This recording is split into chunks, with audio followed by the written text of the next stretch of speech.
There's Israel agrees. I know. We heard you say that. Anyway. No, you need to talk about that. Yeah, Israel you're wrong, agreed but to every single two-state solution. Okay, yeah, right. Okay. Anyway, You're telling me I'm wrong?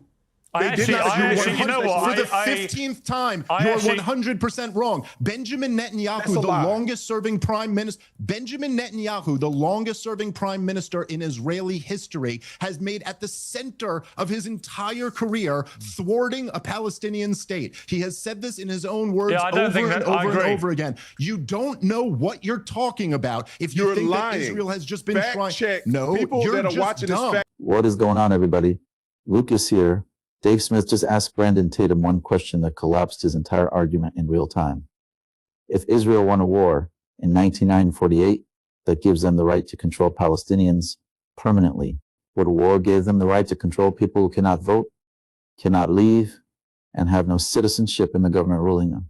Tatum compared Palestinians to Native Americans on reservations and called it generous. Dave Smith pointed out Native Americans have citizenship and voting rights. Palestinians under Israeli control in the West Bank have neither. Netanyahu himself said on camera, a Palestinian state will not be established west of the Jordan River. Not someday, not under the right conditions. Never. That is not Palestinians rejecting peace. That is the Israeli Prime Minister closing the door himself. Full breakdown at the end. Subscribe and let's get into it. And I want to go back to some of the things that Dave Smith said. You know, it sounds cute to act as if they're just indiscriminately bombing people. They're doing strategic strikes. They have to get approval to do strikes. We know that they're doing it. People don't like it. It's ugly. I get it. I hate that it's happening. I would have ended the war in 48 hours and it would have been a mass casualty situation. However, we would have been done quicker and it would have been 2 years. The two-state solution idea, why are we lying to ourselves? They don't want a two-state solution. They want Israel to be absolved. They do not want a Jewish state. They made it clear, I don't know for how many years. Netanyahu, they removed Jews from Gaza and gave it to them. And what did they do in return? They elected a terrorist organization that extracted funding and resources from them to build tunnels to create terrorism against Israel. They cannot live in peace with these people. They continue to fight against Israel and a Jewish state. And I don't understand why we're acting as if that's not so. They've given them their own sovereignty to a certain degree. Imagine if they had their own Officer state. Officer Tatum, do you think, Officer Tatum, that Palestinians should have the same rights, human rights, as Israelis? Let me put it in perspective. There was a war that was fought. It's a yes or no. I will. Let me get to it. I will. No, you can't equivocate. I will answer it. You either believe that or you don't. The reason I'm asking you, it's so central. Let me start with your. Let me answer your question first. It's so central. Let me answer your question first. Yes. Okay. Good. The answer is yes. Good. But let me articulate that there was a war fought, and Israel won the war, so they don't have to do anything for anybody. Wait, what war are you talking about? 1948. Was that not a war that was fought? They got attacked on all sides. There's been many wars after they rejected the two-state solution. After they rejected the two-state solution, a war was fought, they won. Every war that has been fought, Israel has won. They've been victorious. They don't owe Palestinians anything, but they're peaceful people enough Which war gave them the right? They don't owe them. They don't owe Palestinians anything. Right. Yeah. No, actually, I mean, they only owe them what we all owe each other, I suppose. But what you can make that argument, but that's not a real argument. Yeah, it is. What war did Israel win that gave them the right to occupy the Palestinians in perpetuity for all of history? Let's bring into it. But first of all, I don't know why you think it's an occupation. Jews have lived in Israel since the beginning of time, never ceasing to exist in Israel. They were the majority, became the minority. Yes, they never ceased to exist in Israel. Those two things are not related at all. Let me finish. Yes, let me finish. What I'm saying is that I think it's an occupation because it's a military occupation. What I'm saying is that Jews have entitlement to the land. Palestinians don't have exclusive entitlement. So when a war is fought, the Jews can make the decision what they do with Palestinians or not. Just like in America, we can say what we want to do with the Native Americans or not. Let me finish. Let me finish my point and I'll answer your question. Sure. Just real quick. It'll be a couple seconds. But because we have humanity and dignity, we allow for Native Americans in America to have reservations and we support them in all of the above. because Israel and Jews have dignity, they allowed them to have swaths of the West Bank, and they allowed them to have Gaza, where they elected their own government system. Now, do Israel have control? I see why. Can't you see? If they had absolutely no control, they had no idea what was coming in through the southern border, through the sea, how much more of a terrorist attack would we see in Israel? It would be even more massive. So I understand that. But when they were offered a two-state solution, why did they reject it? All right, Dave. Again, I don't know what period of time you're talking about, what war you're talking about, but so here's a major difference. You might notice this, Pierce, between Native Americans, say in the United States of America. You know, they have citizenship and voting rights, and so at a certain point, if you're going to say okay, yes, that's right. Now, how about the Palestinians living under Israeli control in the West Bank? They do not have citizenship or voting rights. And so if they don't have citizenship in Israel. Right, they and do. Israel's the government that's elections. Controlling. They have elections, don't they? Listen, Brandon, think about what you're advocating for. That's not you're not addressing the point here. They don't have citizenship in that. You just said that, hey, you understand why Israel is going to control these areas because in your estimation, there'd be more violence if they didn't control these areas. Now, I disagree with that estimation, but whatever. Okay, but then you're saying Israel has control and these people don't have citizenship or voting rights in Israel. If Israel is controlling Gaza and the West Bank, and they've got millions of people there who don't have citizenship or voting rights, don't have any say in that government, what would you call that? By the way, we could I could make the argument that there'd be less crime if we just occupied high crime black neighborhoods in America, stripped all the people of their voting rights, of their civil rights, of their natural rights, and we just had a military occupation. But I think we would all accept you're not allowed to do that to people because we're like Dave, your argument living in the post-Enlightenment. Your argument is not a real argument. They don't. You keep saying that, but you can't take Gaza. it on. Hey, listen, okay, let's give it. If they actually Israel doesn't control Gaza. No. If Who they does? actually control Gaza, okay, let me answer. If they actually control Gaza the way you're saying it, they would have never elected Hamas, and they would have never built tunnels, and they would never stole funding and manipulated the people, and they would never treat women the way they do, Why? and they would never throw people off buildings. Why would they have never done that? Why would they have never done that if what I'm saying is true?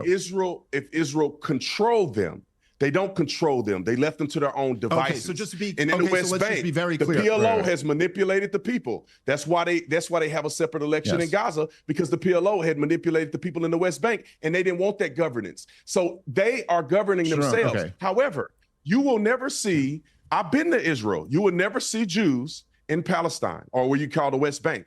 You will never see them in Gaza. But there are hundreds of thousands of Arabs and Palestinians that work in Israel. I was there. I saw it. I'm even surprised October the 7th nobody's denying happened. that. No, everybody knows. Israel's what I'm been saying is that Israel is not treating Palestinians the way that people are acting like they are. Okay, They gave them freedom. Okay, I've got to wrap things. I've got to wrap things. But I wanted to ask Dave one question before we wrap. It's just this. This decision by the UK and other countries to declare a state of Palestine has been, ridiculed by Israelis as simply playing into Hamas's hands, giving them a reward for October the 7th. Is it meaningful to you at all?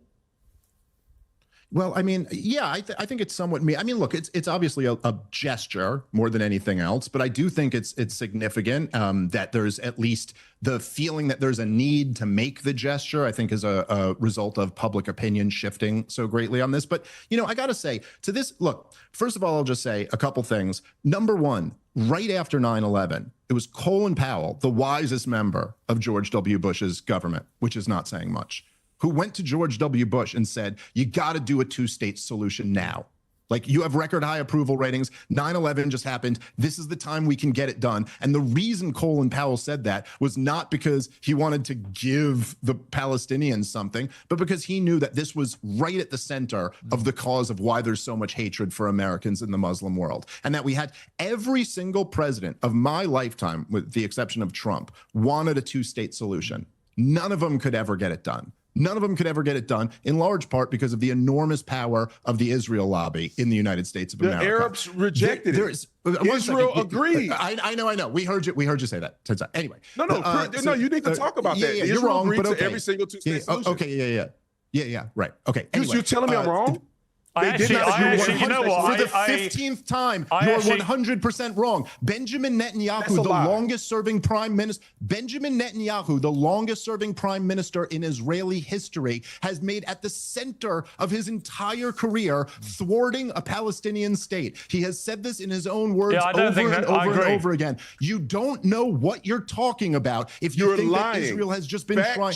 No, people you're that are just watching dumb. this fact check. You don't know what you're talking about, dude. Now you want to attack You're calling me a liar. Address the issue. You're calling me a liar, dude, and you're full of shit. Because you don't know factual. You don't know I'll tell you, Officer Tatum. Wait a sec. I actually think. I did what? If you want, let's talk about what this debate actually revealed, because Brandon Tatum spent the entire exchange defending a position that Netanyahu himself publicly demolished while Tatum was still talking. Start with the two-state solution claim, because it is the foundation Tatum kept returning to, and it collapsed the moment Dave Smith put the actual record on the table. Tatum insisted Palestinians keep rejecting peace, and Israel keeps agreeing. Dave Smith correctly pointed out that Benjamin Netanyahu, the longest-serving prime minister in Israeli history, has made thwarting a Palestinian state the central project of his entire political career. He has said it in his own words repeatedly. In September 2025, Netanyahu stood in front of cameras after the United Kingdom formally recognized a Palestinian state and said a Palestinian state will not be established west of the Jordan River. Not someday, not under the wrong conditions, not happening. Full stop. That is not a Palestinian rejecting a two-state solution. That is the Israeli prime minister closing the door himself, while people like Tatum go on television and blame the people standing outside it. The Native American comparison is the one that should have ended the debate, and instead Tatum offered it as a defense. He said because Israel has dignity, they allowed Palestinians to have swaths of the West Bank and Gaza, the same way America allows Native Americans to have reservations. Dave Smith immediately identified the problem. Native Americans have citizenship. Native Americans have voting rights. Palestinians living under Israeli military control, and the West Bank have neither. They live under a government they cannot vote in, cannot hold accountable, and cannot leave freely. Tatum described that arrangement and called it generous. He did not realize he had just described the textbook definition of military occupation and apartheid using his own words while arguing against that characterization. That is one of the cleaner self-defeats you will see in a political debate. The 1948 war argument deserves full examination because it reveals the logical endpoint of Tatum's framework. He said Israel won wars, therefore they do not owe Palestinians anything. Dave Smith asked the correct follow-up. What war? Gave them the right to occupy people in perpetuity for all of history. There is no answer to that question that does not either acknowledge occupation as a permanent condition requiring justification, or concede that winning a war does not actually grant unlimited rights over the defeated population forever. International law, built after World War II, exists specifically because the world-decided military victory does not grant the right to permanently subjugate civilian populations. The Geneva Conventions, the ICC, the UN Charter, all of it built on that principle. Tatum's framework would justify every colonial occupation in history, and he offered it as a moral argument. The polling numbers are the ones that put everything in context. A Gallup poll from February 2026 found 57% of American adults now favor an independent Palestinian state alongside Israel. That includes a majority of independents. Meanwhile, support for a two-state solution among Israelis themselves sits at only 27%, and among Palestinians in the West Bank and East Jerusalem at just 33%. The people living inside the conflict have less faith in the solution than the country watching from 6,000 miles away. That gap is not an accident. It is what happens when leadership on both sides has spent decades telling their populations the other side will never change and then making sure it never has to. Netanyahu's career is the most documented example of that dynamic. On the Israeli side, Dave Smith named it precisely, and Tatum had no response because the record does not support the position he was defending.